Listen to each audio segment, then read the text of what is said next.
In 1966, an adventure fantasy film directed by Don Chaffee made it to the theaters. That film was called 1,000,000 Years BC. It's a complete remake of the 1940 American fantasy film called 1,000,000 BC. And this was produced by Hammer Film Productions and Seven Arts. The movie is set in a fictional age of dinosaurs and cavemen, and it stars Raquel Welch along with John Richardson. Like the original film, this remake is complete fantasy. It portrays dinosaurs and humans living at the same point in time. Ray Harryhausen, who animated all the dinosaur attacks using stop-motion animation techniques, commented that he wasn't worried about being precise as far as history goes. This was entirely a fantasy film,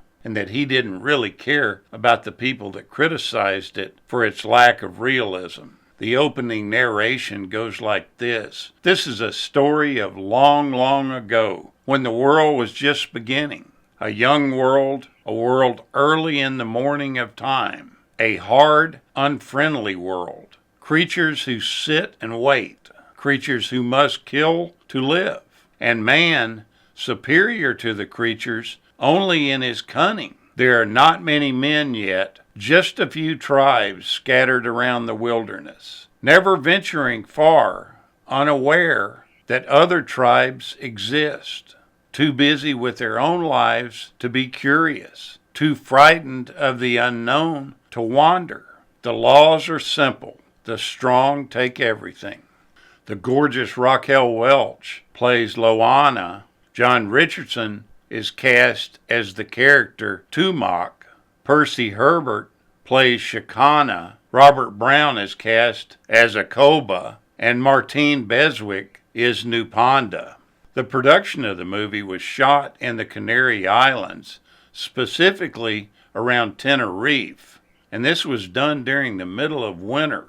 And on the island, there's a really peculiar plant that grows about 10 feet tall that sticks out like a sore thumb. And you see this plant all through the movie. The plant's called a red bugloss. Another name for it is called Tower of Jewels. It almost has a yucca-type appearance, but the flower is brightly red as it reaches towards the sky.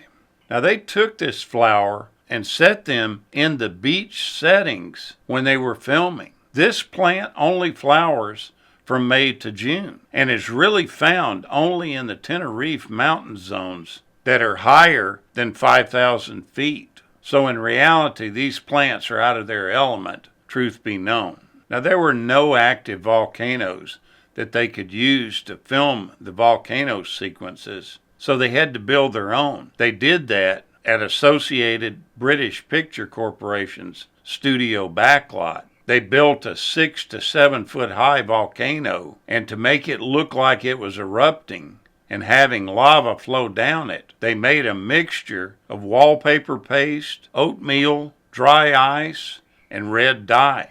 Now for Harryhausen to film the dinosaur visuals, he did all this at his personal studio in London. Now he had a pretty limited budget to do these things, and it's pretty obvious when you look at the turtle scene, when you see what Harryhausen is capable of in so many other movies. He's just a master at stop motion. But in this movie, he didn't even bother to animate the turtle's hind legs. They just simply get dragged along in the sand.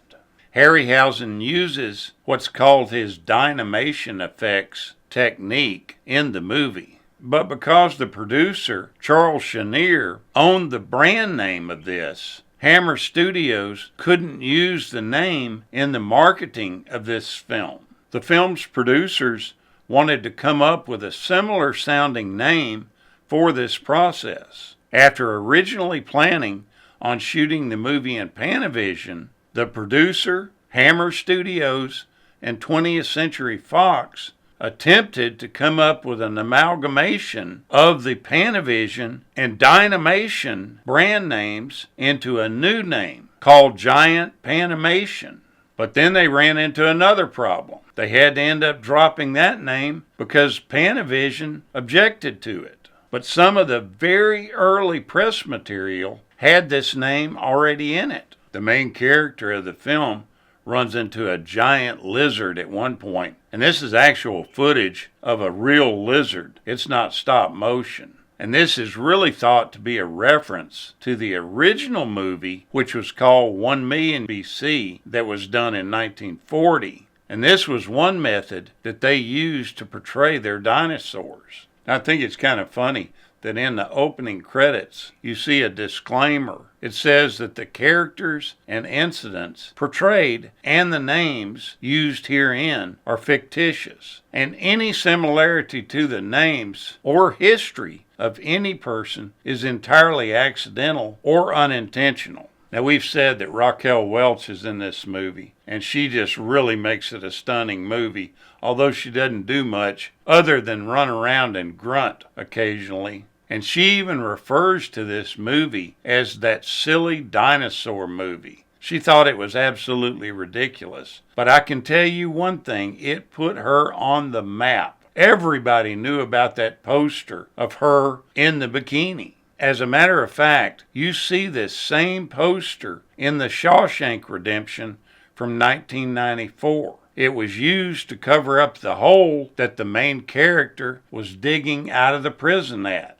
This is what he used to hide his escape route from the warden and the other guards. Now, Raquel Welch almost didn't get this role. It almost went to Ursula Andress. She was offered the role, but she passed on it because they couldn't come to an agreement on her salary demands. Now, the voice you hear when Raquel Welch is grunting is a voice that's dubbed by Nikki Vanderzyl. I see her name come up quite a bit as someone that overdubs a lot of projects overseas. Now, to offset the high cost of making the movie and just to try to make their dollars go farther, the studio ended up using a lot of the sets and some of the costumes in the 1967 movie Prehistoric Women.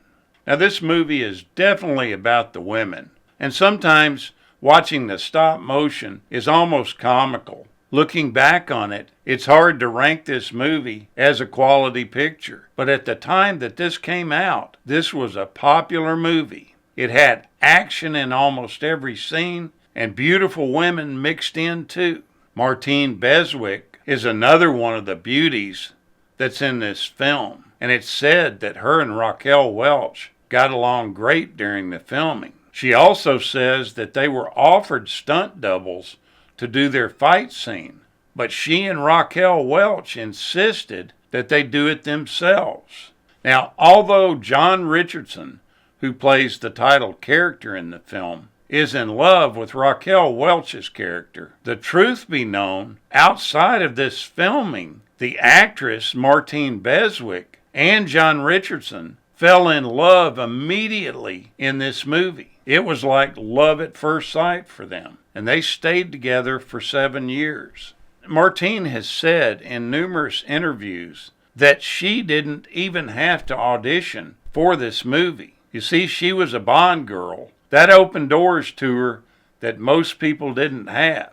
Hammer Studios thought she would fit perfectly into this movie, and they offered her the role. Now, one of the joys of this movie is seeing these gorgeous women running around in these fur bikinis. The picture of Raquel Welch that we talked about is probably one of the most iconic movie posters ever made. These girls did not like wearing these bikinis at all. They said that they were constantly in and out of the water, and the bikinis dripped, and they stuck together, they stuck to them, and they got extremely heavy once they were wet. They absolutely hated wearing them. They described these bikinis as being mankind's first bikini, and it really was a definitive look for the 1960s because of the poster. It really became a cultural phenomenon. Raquel Welch stated in a 2012 interview that 3 of the form-fitting bikinis were made for her. These were made by costume designer Carl Toms. She states that Carl just draped her in doeskin and she stood there while he worked his magic with the scissors. Many noted photographers had been flown in to Tenerife by 20th Century Fox for a publicity junket. But this iconic pose of Raquel was actually taken by the unit's still photographer, not any of these people that were flown in by the studio. Now, even though there was a fairly limited budget on this film, this was promoted as Hammer Studios' 100th production, something they were extremely proud of. Take a look back at this fascinating movie. It'll bring you back to your childhood, at least it does to mine. The corniness is over the top, there's no doubt, but I remember watching this as a kid and being just fascinated by it. Thank you so much for watching, and we'll continue to chase the classics.